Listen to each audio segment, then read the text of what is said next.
Hello everyone, welcome to the session. तो जैसा मैंने आप लोगों को प्रॉमिस किया था कि एक एक चैप्टर के शॉर्ट नोट्स टाइप सीरीज मैं आपके लिए लेके आने वाली हूँ। तो इसमें एक हमने स्टार्ट किया था जो सॉलिड स्टेट का इंजेक्शन था। अब दूसरा आज हम स्टार्ट करने वाले जो कि है आपके काइनेटिक्स की कहानी। ठीक है, ऑलमोस्ट सारे फॉर्मूलाज सारी चीजें इसमें इन्वॉल्व होंगी, कुछ रह जाएगा तो मैं साथ में आपको बताऊंगी। ठीक है, तो स्टार्ट करते हैं। बुलेट टाइप का ये आपका हो जाएगा। अगर आप अपने शॉर्ट नोट्स बना रहे हैं तो इस टाइप की चीजें आप उसमें इन्वॉल्व कर सकते हो और फिर आप जो है उसको रिवाइज कर सकते हैं ताकि आपकी तैयारी मस्त हो जाए एकदम। ठीक है, तो चलिए स्टार्ट करते हैं। देखिए, सबसे पहला यहाँ पे आता है rate of reaction. Rate of reaction actually जो है इसका फॉर्मूला मैंने यहाँ लिखा है, change in concentration upon time. और रेट ऑफ रिएक्शन को हम इस तरीके से भी डिनोट करते हैं। ये आपका पहला फॉर्मूला है बेसिक। फिर आती है रेट कांस्टेंट। रेट कांस्टेंट आपको पता है के से डिनोट करते हैं। तो first order, zero order, first order, second order reactions के लिए रेट कांस्टेंट क्या क्या हो सकते हैं वो मैंने यहाँ पे मेंशन किए हैं और उनके यूनिट्स बेसिकली मैंने यहाँ पे मेंशन किए हैं जो आपको दिखाई दे रहे हैं। ठीक है, ये आपको ध्यान रहना चाहिए, इसमें सारी चीजें आपको लिखी हुई हैं, इसको देखिएगा, कवर कीजिएगा। इसके अगला जो है वो है आपका एन ऑर्डर रिएक्शन। अब हम बात कर रहे हैं कि आपके इंटीग्रेटेड रेट लॉस कैसे होते हैं। एन ऑर्डर रिएक्शन के लिए आपके इंटीग्रेटेड रेट लॉ यहाँ पे लिखा हुआ है, ये होगा 1/r की power n-1 minus 1/r not की पावर n-1 n-1 kT। अब ये सारी चीजें जब आप लिख रहे हो तो लिखते जाना कि n-1 r नॉट क्या है, इनिशियल कॉन्सेंट्रेशन है। ठीक है, हाफ लाइफ अगर आप इसके लिए लिखेंगे तो 2 की power n-1 minus 1 n-1 k a not की पावर n-1। और ध्यान रखिएगा ये n=1 के लिए वैलिड नहीं होती है। तो हाफ लाइफ अगर आप देखेंगे तो it is inversely proportional to the concentration of the reaction की पावर n-1। यही सब चीजें हैं जो आपके काम आई। ठीक है, ये हुआ एन ऑर्डर के बारे में बात। इसके बाद सबसे पहले आएगी आपकी zero order reaction. Zero order reaction का इंटीग्रेटेड रेट लॉ।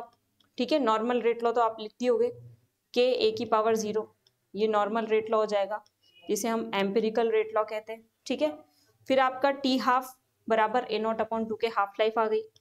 तो यहाँ पे सब लिखा हुआ है, बस मेंशन करते जाइएगा। ये कंप्लीट लाइफ है, कंप्लीट टाइम जो लगेगा रिएक्शन का वो है ए नॉट अपॉन के। ये इसका डबल होता है, आप लिख सकते हो T100 is equals to twice of T50, है ना। ये सब चीजें आप साथ में मेंशन करते हुए चलना। A is equals to A naught minus x, ये इसकी डिफरेंट फॉर्म आती है जो कि x किसको बता रहा है, x बताता है आपका प्रोडक्ट फॉर्म या फिर कंज्यूम अमाउंट ऑफ रिएक्टेंट। ठीक है, तो x आपका प्रोडक्ट पे बेस्ड है, ध्यान रखिएगा इस चीज को। ये सब मैंने आपको बताया भी होगा। x बराबर KT अलग फॉर्म आती है जो कि प्रोडक्ट बेसिस पे हम लिखते हैं। ठीक है, अगला देखिए इसमें क्या आता है। नेक्स्ट हम बात करेंगे फर्स्ट ऑर्डर रिएक्शन की। तो फर्स्ट ऑर्डर रिएक्शन के इंटीग्रेटेड रेट लॉस काफी सारे हैं। नॉर्मल रेट लॉ हो जाएगा ये, जिसे हम एम्पिरिकल रेट लॉ कहते हैं। ये एक्सपोनेंशियल वाला आ गया, KT बराबर ln a नॉट बाई 80। सारे एक्सप्रेशन मैंने यहाँ पे लिखे हुए हैं। ठीक है, आप लोगों को बस इसको ध्यान रखने की जरूरत है। ये आपका क्या हो जाएगा, टी हाफ, हाफ लाइफ का फॉर्मूला हो जाएगा, सब इसमें इंक्लूडेड है। अगला देखिए नेक्स्ट क्या है, तो ये है life time, sorry life time या हम बोले एवरेज लाइफ। एवरेज लाइफ यहाँ पे लिखना। एवरेज लाइफ क्या होती है, ये लिखा है आपका फॉर्मूला 1.44 टी हाफ। और एवरेज लाइफ की डेफिनेशन क्या है वो यहाँ पे मेंशन्ड है, time required for remaining concentration 1/e of initial concentration. मतलब आर ए बराबर कितना बचा है आपका, ए नॉट का 1/e टाइम्स। ठीक है, तब का आपका क्या है ये एवरेज लाइफ। फिर नेक्स्ट आता है इसमें सेकेंड ऑर्डर रिएक्शन। तो सेकेंड ऑर्डर रिएक्शन के केस में आप क्या देखोगे यहाँ पे, ये हो जाएगा इसका इंटीग्रेटेड रेट लॉ। एम्पिरिकल लिखोगे तो के रिएक्टेंट के स्क्वायर आ जाएगा। ठीक है, ये आपका कब आएगा, जब अनइक्वल कॉन्सेंट्रेशन है। अनइक्वल कॉन्सेंट्रेशन के लिए ए और बी डिफरेंट टाइप के आपके रिएक्टेंट्स है, तब के लिए लिखेंगे। ये भी सेम चीज है, बस यहाँ पे एक्स जो है वो किसके लिए है, प्रोडक्ट का कितना प्रोडक्ट बना है उसकी कॉन्सेंट्रेशन यहाँ पे हम लिख देंगे। ठीक है, नेक्स्ट चलिए, ये हुआ आपका सेकेंड ऑर्डर रिएक्शन। ध्यान रखिएगा ये अनइक्वल और ये इक्वल कॉन्सेंट्रेशंस के लिए है बेसिकली। फिर हम बात करेंगे सेकेंड ऑर्डर रिएक्शन की हाफ लाइफ होती है। ये जो हाफ लाइफ है इनवर्सली प्रोपोर्शनल हो जाएगी इनिशियल कॉन्सेंट्रेशन के। इसका फॉर्मूला लिखा है Ka0, लिखा भी हुआ है मैंने यहाँ पे स्टेटमेंट। ठीक, नेक्स्ट पॉइंट देखिए क्या है। नेक्स्ट पॉइंट है थर्ड ऑर्डर। थर्ड ऑर्डर के लिए ज्यादा नहीं पढ़ना, इंटीग्रेटेड रेट लो, के ए की पावर क्यूब आपकी रेट हो जाएगी और ये आपका थर्ड ऑर्डर हो जाएगा। यहाँ पे हाफ लाइफ भी आपको दिखाई दे रही है R0 स्क्वायर, यानी कि इनिशियल कॉन्सेंट्रेशन के स्क्वायर के इनवर्सली प्रोपोर्शनल होगी। और ये सब चीजें जो हमारे एग्जाम में कभी कभी काम आती है। फिर आ गई आपकी हाफ लाइफ की ट्रिक है, जो मैंने आपको कई बार डिस्कस किया होगा कि हाफ लाइफ की ट्रिक में पहले तो मैंने ये चीज एक्सप्लेन की है कि ये क्या है, first order, second order, third order के लिए। और zero order, first order, second order, third order में अगर आपको 100 से 50% रहना है तो टी हाफ लगता है, तो उसके बाद कितना लगता है, ये सब मैंने यहाँ मेंशन किया है। और ये कभी ना कभी मैंने आपको लाइव लेक्चर्स में पढ़ाया होगा। ठीक है, एक में जो है डायरेक्टली प्रोपोर्शनल है, एक में डिपेंडेंट ही नहीं है, एक में इनवर्सली प्रोपोर्शनल है और एक में इनवर्स ऑफ स्क्वायर के प्रोपोर्शनल है। ठीक है, तो ये आप देख लीजिएगा, अच्छा है ये। इसके बाद ऑर्डर डिटर्मिनेशन का मेथड वैसे तो हम बहुत सारे पढ़ते हैं, जैसे कि डिफरेंट मेथड से हाफ लाइफ के बेसिस पे पढ़ते हैं और भी पढ़ते हैं, लेकिन आपको कुछ नहीं दे रखा हो, कॉन्सेंट्रेशन दे रखी हो, टाइम दे रखा हो, तो अगर आपका टाइम सेम हो, टाइम डिफरेंस चेंज सेम हो, तो आप ये चेक कर सकते हैं। जीरो ऑर्डर रिएक्शन के लिए आपको डेल्टा आर चेक करना पड़ेगा, वो सेम आया तो जीरो ऑर्डर। फर्स्ट ऑर्डर के लिए आपको रेशियो चेक करना पड़ेगा, ये क्या है, आपकी कॉन्सेंट्रेशन है, आर क्या है, concentration of reactant. Second order के लिए आपको डेल्टा 1/r चेक करना पड़ेगा। ठीक है, तो ऐसे आप कर सकते हैं। शॉर्ट ट्रिक है, मैंने कभी ना कभी लिखाई होगी, उस मेथड को पढ़ना और फिर शॉर्ट ट्रिक पे जाना।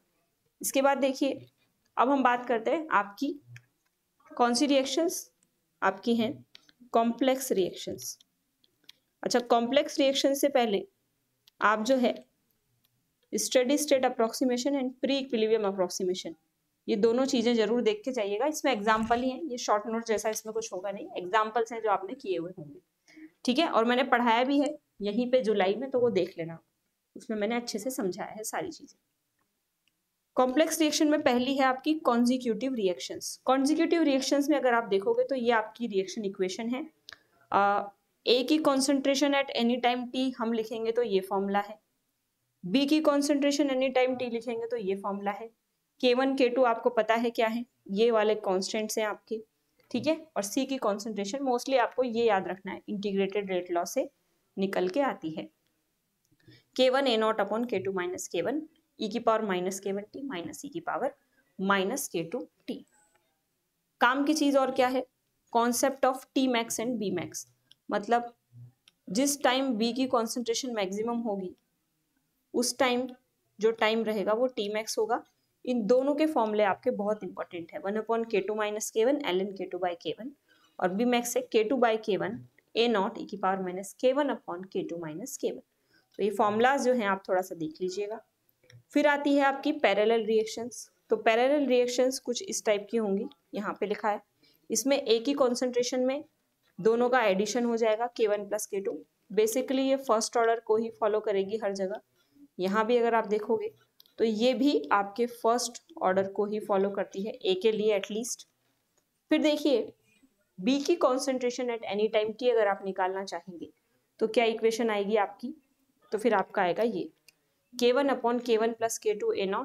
सिमिलरली सी की concentration at any time T निकालोगे तो आ जाएगा K2 upon K1 plus K2 A0, और बाकी सारी रामायण आपकी एज इट इज रहेगी। ये किसके लिए है, सी की कॉन्सेंट्रेशन, क्योंकि दोनों ही आपके प्रोडक्ट हैं। इंपॉर्टेंट ये है कि यील्ड ऑफ बी और यील्ड ऑफ सी टी बराबर इन्फिनिटी पे जाके आपकी रिएक्शन कंप्लीट होगी, तो हम बोले कि कंप्लीट जब रिएक्शन हो जाएगी तो बी कितना बनेगा और ए कितना, सी कितना बनेगा, तो ये है बी का rate constant upon total rate constant और ए की इनिशियल कॉन्सेंट्रेशन। सेम यहाँ पे सी का constant upon total rate constant into A की इनिशियल कॉन्सेंट्रेशन। ठीक है, इसी में आपसे लाइफ टाइम पूछा जाता है, तो लाइफ टाइम क्या होता है आपका 1/K1 प्लस K2 के इफेक्टिव के इक्वल। ये इस बार CSIR जुलाई में आपसे पूछा गया था। ठीक है, अगला देखिए, अपोजिंग और रिवर्सिबल रिएक्शंस आपका थर्ड टाइप होती है। इसमें इस टाइप की रिएक्शन इक्वेशन होती है। यहाँ पे लगभग मोर और लेस चीजें सेम है। ए इन्फिनिटी वही है कि ये किससे बन रहा है, ए बन रहा है इस वाली रिएक्शन से, तो ए का rate constant upon total rate constant, B के लिए भी सेम, बी का rate constant upon total rate constant, और ये फिर से आपका टाउ हो जाएगा life time 1/kf plus kb। Easy है, बस कोरिलेट करके आप इनको याद रखिएगा।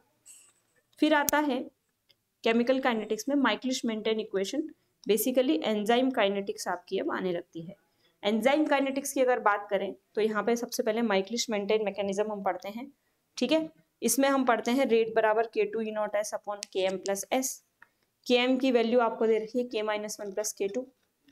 Km की यूनिट जो होती है वो आप लिख लीजिए, ठीक है। इसकी यूनिट्स क्या हैं वो लिखिएगा, जैसे Km का यूनिट क्या होता है आपका, जो आपकी कॉन्सेंट्रेशन की यूनिट होती है वही आपकी Km की यूनिट होगी, और K2 और K-1 की यूनिट आपकी सेम होती है, ये भी ध्यान रखिएगा, ठीक है।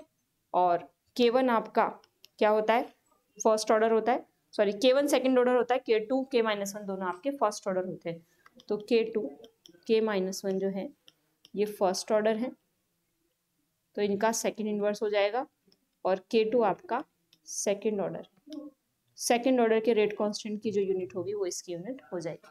ये चीजें हैं जो आपसे पूछी जा सकती हैं और इजी हैं। इसके बाद देखिएगा, इसमें आता है बहुत इंपॉर्टेंट चीज, लीन-वीवर बर्क प्लॉट, जो आप सभी को पता है 1/r वर्सेस 1/s के बीच में कर्व प्लॉट किया जाता है with a positive slope and positive intercept. कुछ ऐसा कर्व आता है जिसमें आपको स्लोप दिखाई दे रही है। स्लोप क्या है इसकी, Km/r max इसकी स्लोप है, और 1/r max इसका क्या है, इंटरसेप्ट है, ठीक है। यहाँ पे लिखते हैं इंटरसेप्ट क्या है, 1/r max। इसके बेसिस पे यहाँ पे एक कर्व बनता है, ठीक है। ये आपकी स्लोप हो जाएगी, ये आपका इंटरसेप्ट हो जाएगा। तो यहाँ पे लिखा भी हुआ है, ये चीज जरूर याद रखना। Km की वैल्यू कभी पूछे तो कैसे निकालोगे, स्लोप अपॉन इंटरसेप्ट कर दो, r max की वैल्यू 1/इंटरसेप्ट कर दीजिए, ठीक। तो m और स्लोप यहाँ पे बहुत, स्लोप और इंटरसेप्ट यहाँ पे बहुत इंपॉर्टेंट रोल प्ले करते हैं। ये आपके काम का कर्व है लीन-वीवर बर्क प्लॉट। फिर देखिए turnover number and turnover frequency जो है वो यहाँ से आती है। अगर आपसे टर्नओवर फ्रीक्वेंसी पूछी जाए तो क्या लिखेंगे, turnover number divided by time कर दीजिएगा। टर्नओवर नंबर का फॉर्मूला है 1/इंटरसेप्ट इंटू E0, और ये किसके इक्वल होता है, this is equal to K2। यही K2 है, यही आपका K कैटलिस्ट है। कैटालिटिक एफिशिएंसी बोले तो होता है आपका K2/Km, ठीक है। तो ये आता है आपके 1/स्लोप इंटू E0 से। आगे बढ़िए, वॉल्फ-हेंस कर्व भी आता है इसी पे बेस्ड, जो कि आपका S/R वर्सेस किसके बीच में है, S के बीच में, वही पॉजिटिव स्लोप पॉजिटिव इंटरसेप्ट का कर्व बनता है। आपको यहाँ पे दिखाई दे रहा है कि 1/r max इसका, मैं लिख देती हूँ यहाँ पे, इस कर्व की स्लोप क्या है, इस कर्व की स्लोप है 1/r max। इसमें लीन-वीवर बर्क प्लॉट का अपोजिट होता था, और इंटरसेप्ट क्या है, Km/r max। LB प्लॉट में क्या था, इसका अपोजिट था। LB प्लॉट में अपोजिट आपकी चीजें बनती है, ठीक है। अगला देखिएगा, यहाँ पे एडी-हॉस्टी कर्व भी आपको मिलता है, जो कि R वर्सेस R/S के बीच में प्लॉट किया गया है।